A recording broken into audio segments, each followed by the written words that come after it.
இன்றைக்கு எத்தனையோ ஜனங்க இந்த வாழ்வில் எதுக்கு உபத்திரவம், ஏன் கர்த்தர் எனக்கு அனுமதித்தார்னு புலம்பிட்டு ஒவ்வொரு ஜனத்தை பார்த்து இன்னைக்கு சொல்கிறேன், என் மகளே என் மகனே நீ கலங்காத. உபத்திரங்கிறது உன்னை மகிமைப்பட வேதத்தில் தெளிவாக சொல்லியிருக்கு. 1 கொரிந்தியர் 4:14 சொல்லப்பட்டிருக்கு. அது சீக்கிரத்தில் நீங்கும் லேசான உபத்திரவம் நம்முடைய உபத்திரவம் மிக அதிகமான நித்திய கனமகிமை உண்டாக்குகிறது. அல்லையா, உங்கள் உபத்திரவம் எதுக்கு? உங்களை மகிமைப்படுத்துவதற்கு. நித்திய கனமகிமை உண்டாக்கத்தக்க உபத்திரவம். அன்னைக்கு தாவீது வனாந்திரத்தில் இருக்கும்போது ஆடு மேய்ச்சி கொண்டு இருக்கும்போது ஒரு சிங்கமும் ஒரு புலி வந்துச்சு.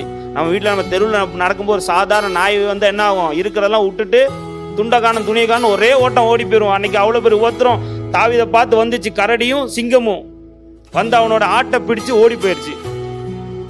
தாவீது என்ன பண்ணா, அந்த ஆட்டை பிடித்துட்டு போன அந்த சிங்கத்து பின்னாடி கரடி பின்னாடி ஓடி போய் என்ன பண்ணா, அதோட வாய்க்கு அந்த ஆட்டை தப்பி வைத்து அதோட தாடியை பிடிச்சு அதுக்குள்ள என்ன பண்ண அடித்து கொன்றான். அன்னைக்கு உங்களை மாதிரியே ஐயோ சிங்கம் வந்துருச்சு புலி வந்துருச்சு அப்படின்னு உட்காந்து தாவீது புலம்பிருந்தானா, சிங்கம் ஆட்டை பிடிக்கிறதுக்கு பதிலாக தாவியோட கழுத்தை பிடிச்சிருக்கும். ஆனால் அவன் புலம்பல. அவன் சொல்கிறான், கர்த்தர் என்ன பண்ணார், தப்பிக்க வைத்தார்னு. கர்த்தர் மேலே விசுவாசமாக சொல்கிறான். விசுவாசம் வைத்ததுனால அந்த வார்த்தை அவனிலிருந்து வெளிப்படுது. அதனால் என்ன பயன்?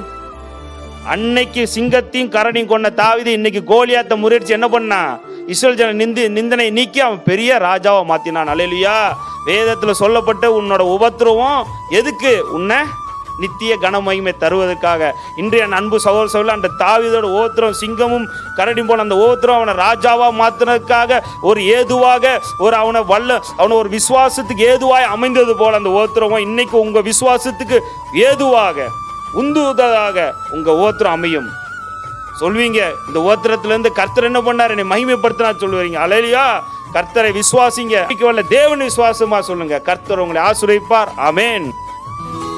என் கிறிஸ்துவுக்குள் அன்பான ஜனங்களே, இந்த வீடியோ யூடியூப் மூலமாக பார்த்துக்க ஒவ்வொரு ஜனங்களும் யாருக்காவது ஜப விண்ணப்பம் தேவைன்னா கீழே நாங்கள் எங்களோட ஜப விண்ணப்பத்துக்கான ஃபோன் நம்பரை தந்திருக்கோம்.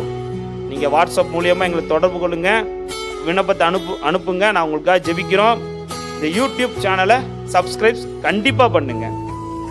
இது மூலமாக நாங்கள் போகிற ஒவ்வொரு வீடியோவும் உங்களுக்கு நோட்டிஃபிகேஷன் வரும். நீங்கள் எங்களோடு இணைந்து உங்களுக்காக நாங்கள் ஜெபிப்போம். கர்த்தர் இன்னும் உங்களை என்ன பண்ணுவார், ஆசீர்வதிப்பார். ஆமென்.